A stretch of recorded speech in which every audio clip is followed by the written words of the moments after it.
তো শত বাধা পেরিয়ে আমরা এখন আসি হচ্ছে মাধবপুরের মুক্তিযোদ্ধা চত্বর। আমি অপেক্ষা করছি আমার একটা ফ্রেন্ডের জন্য। আজকে যাব হচ্ছে আমরা হবিগঞ্জের মাধবপুর। 21 জনের মতো আজকে ওইখানে আমরা সবাই একসাথে হব। সাথে এখন জয়েন হলো আমাদের সবসময়ের হাস্যোজ্জ্বল চেহারা মিজানুর রহমান হাবিসপুরি।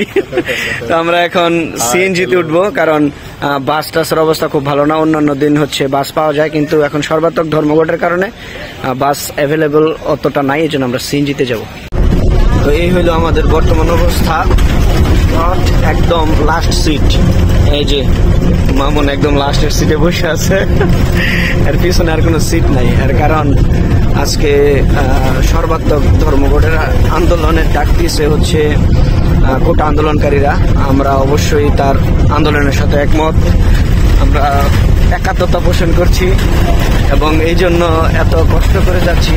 তার জন্য আমাদের একটুও খারাপ লাগছে না যে আন্দোলনের জন্য আমরা একদম বাসের পিছনে বসে যাচ্ছি, এবং এটা লোকাল বাস। আমরা এখন এখান থেকে যাবো হচ্ছে ভৈরব। ওইখান থেকে যাইয়া ও মাই গড, ওইখান থেকে যাইয়া হচ্ছে আবার আমরা আমাদের বাসটা চেঞ্জ করতে হবে। কোন রকম পিছনের সিটে বসছি, যে আমার সাথে ক্যারেট, আর এই পাশে হচ্ছে এই যে আরো একটা কি যেন আছে। তো ক্যারেট মানুষ মিলাই বসতে হচ্ছে। এই মুহূর্তে আছি আমরা ভৈরব। অলরেডি 3 বার চেঞ্জ করছি। এখন ভৈরব থেকে আবার উঠবো, যাবো হচ্ছে বিশ্ব রোড, এবং ওইখান থেকে আবার চেঞ্জ করে যাইতে হবে মাধবপুর। এবং যদি ওইখানে আমরা গাড়ি টাড়ি না পাই, তাহলে তারা হচ্ছে আইসা আমাদেরকে বাইকে নিয়ে যাবে। আমরা বাঙালি কখনোই মানুষ হবো না। ভাড়া জিজ্ঞেস করলে 10 টাকা না 20 টাকা বাড়ায় বলে। ভাড়া হচ্ছে 40 টাকা, জিজ্ঞেস করছি কত, 50। দেখেন প্রত্যেকটা মোড়ে মোড়ে এখন প্রচুর পরিমাণে হচ্ছে নিরাপত্তা জোরদার করা হয়েছে। এখানে কিন্তু এখন আর পুলিশ দিয়ে মনে হয় কাজ হয় না, এই জন্য মাঠে বিজিবি নেমে গেছে। তো এই হচ্ছে আজকে রাস্তাঘাটের অবস্থা। তো শত বাধা পেরিয়ে আমরা এখন আসি হচ্ছে মাধবপুরের মুক্তিযোদ্ধা চত্বর। এই যে এইটা হচ্ছে পিছনে যে ভাস্কর্যটা দেখা যাচ্ছে, এটাই হচ্ছে মুক্তিযোদ্ধা চত্বর। তো এইখান পর্যন্ত আসতে আমাদের তো মনে হয় 3টা গাড়ি পাল্টাইতে হয়েছে, তাই না? আমাদের 3টা গাড়ি পাল্টাইতে হয়েছে, সিএনজি সহকারে 4টা। এখন আবার যদি বাড়ি থেকে দূরি তাহলে 5টা। তো বিষয় হচ্ছে এখানে আসার পরে তেমন কোনো গাড়ি নাই। আমার ফ্রেন্ডসরা বলছিল যে তারা বাইকে করে আমাদের এসে নিয়ে যাবে কিনা। বললাম যে না, এখনো তারা নাস্তা করে নাই। অলরেডি তারা সকাল থেকে উঠে একটা স্পট তারা ঘুরে চলে আসছে, ঝুলন্ত ব্রিজ, ওটা নাকি নেটওয়ার্কের বাইরে। তো এই হচ্ছে অবস্থা। আমরা এই পর্যন্ত আসতে মোটামুটি রাস্তাঘাটে যে পরিবেশ দেখলাম, যে বিজিবিতে পুরা জায়গা ভরা, প্রতিটা মোড়ে মোড়ে বিজিবি। এখন বিজিবির রাস্তা একদম পুরা ব্লক করে ফেলছে। আজকে আন্দোলনের কি অবস্থা হবে আল্লাহ জানে, স্টুডেন্টরা বের হতে পারবে কিনা জানি না।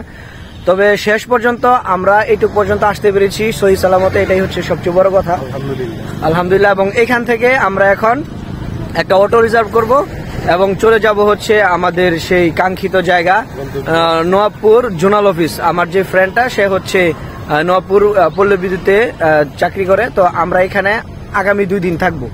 আর যারা অলরেডি 4-5 দিন ধরে আসে, তারা আশেপাশের বিভিন্ন স্পট গুলা দেখে ফেলেছে। আমরা দেরি করছি, অ্যাকচুয়ালি আমাদের বিভিন্ন কাজ থাকে, আমরা দেরি করছি। তো মুক্তিযোদ্ধা চত্বর থেকে সরাসরি কোনো অটো পাওয়া যায় না, যার কারণে আমাদের মোটামুটি 200-300 গজের মতো হেঁটে যাওয়া লাগতেছে। কিন্তু এখন প্রচুর রোদ, প্রচন্ড রোদ। তো রোদের মধ্যে মানুষ যেরকম মরিচিকা দেখে, আমাদের মিজানুর রহমান আজ হারিনা, তো মিজানুর রহমান হাবিসপুরি, সে হচ্ছে এখন মরিচিকা দেখতেছে। এর কারণ সে পিছনে যখনই কোনো অটো দেখে সে এটা খালি দেখে, কিন্তু আমি দেখতেছি যে ওটাতে লোক আছে, কিন্তু সে দেখে খালি। তো এই অবস্থা, গরমে ঘাইমা টাইমা মরিচিকা দেখার পর গরমে মাথা নষ্ট, গরমে তার মাথা নষ্ট হয়ে গেছে। তো আমরা মোটামুটি এই রোদের মধ্যে হেঁটে ওইখান থেকে হচ্ছে অটো দিয়ে তারপরে আমরা আমাদের গন্তব্যে যাব। ওইখানে আমাদের বাকি ফ্রেন্ডসরা আমাদের জন্য ওয়েট করছে। আমরা গেলে একসাথে নাস্তা করবো। আমরা গেলে চিল হবে। চিল মানে বাকি যে 2 দিন আমরা থাকবো, শনিবার পর্যন্ত, বৃহস্পতি শুক্র শনি, টোটাল 3 দিন। 3 দিন চিলের উপরে হবে, চিল। এবং সবচেয়ে মজার বিষয় হচ্ছে সে কিন্তু বিবাহিত, সে এখানে তার ফ্যামিলি নিয়ে থাকে। এবং এইটাই আমাদের প্রথম না, এইবার নিয়ে আমরা হচ্ছে 4 বারের মতো ওর এখানে আসছি। এবং প্রতিবারই সে, আমরা যখন ফ্রেন্ডসরা আসি, সে তার বউকে বাপের বাড়ি পাঠিয়ে দেয়। এবং আমরা যত ফ্রেন্ডসরা আছি সবাই এখানে সপ্তাহখানেক থাকি, এবং থাইকা চিল কাক যা আছে সব করে তারপরে চলে যাই। তারপরে তার বউ আবার এখানে চলে আসে। তো এইবারও তার ব্যতিক্রম না, বউ চলে গেছে। আমরা এখানে হচ্ছে বন্ধুদের ডেডিকেশন। আসলে এরকম ডেডিকেশন সবার মধ্যে থাকে না, এই জন্য সে স্পেশাল।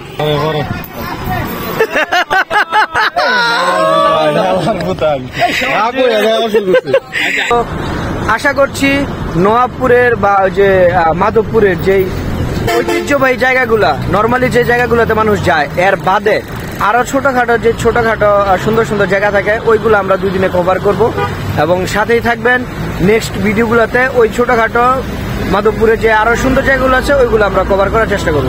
ধন্যবাদ সবাইকে, আল্লাহ হাফেজ। আমি কিন্তু বলছিলাম যে অনেকগুলো লোক আসবে এবং এক একজনের অ্যাক্টিভিটি এক এক রকম।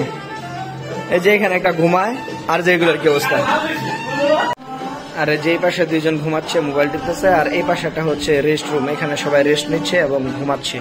আমি ঘুরে ঘুরে এই সবগুলোর অ্যাক্টিভিটি দেখতেছি এবং ভিডিওতে এগুলা স্মৃতি হিসেবে রেখে দিচ্ছি। ওর এই ফ্ল্যাটটাতে রুম কিন্তু 4টা, সে কিন্তু চাইলেই 2 রুমের একটা ফ্ল্যাট নিতে পারতো, কারণ ও জাস্ট এখানে তার ওয়াইফ নিয়ে থাকে, আর কেউ নাই সাথে। কিন্তু সে ইচ্ছে করেই বারবার এরকম 3 রুম বা 4 রুমের ফ্ল্যাটগুলো নেয়।